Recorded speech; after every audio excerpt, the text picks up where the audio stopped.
একটি সুন্দর গ্রামের কাহিনী শোনাই, যেখানে ৩০ জন মানুষ ছিল। এই গ্রামের নাম ছিল শান্তিগ্রাম। শান্তিগ্রামের মানুষগুলো খুবই একতাবদ্ধ ছিল।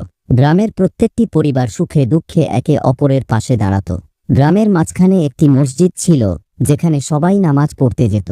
মসজিদের ইমাম সাহেব ছিলেন গ্রামের সবার প্রিয় মানুষ। তিনি শুধু ধর্মীয় শিক্ষা নয়, বরং সবার মাঝে শান্তি ও ভ্রাতৃত্ববোধ গড়ে তুলতেন। একদিন গ্রামের পাশের নদীতে বড়সড় বন্যা এলো। চারদিকে পানি আর পানি। গ্রামের অনেক ঘরবাড়ি পানিতে তলিয়ে গেল। কিন্তু গ্রামের মানুষগুলো হার মানল না। তারা সবাই একে অপরকে সাহায্য করতে শুরু করলো। কেউ ঘরবাড়ি মেরামত করলো, কেউ খাবার সংগ্রহ করলো। ইমাম সাহেব গ্রামের শিশুদের সাহস দিতে শুরু করলেন এবং আল্লাহর উপর ভরসা রাখতে বললেন। তাদের একতাবদ্ধ প্রচেষ্টার ফলে কিছুদিনের মধ্যেই গ্রামটি আবার আগের মতো হয়ে উঠল। সবাই বুঝতে পারল, বিপদে একসঙ্গে থাকলে সব সমস্যার সমাধান সম্ভব।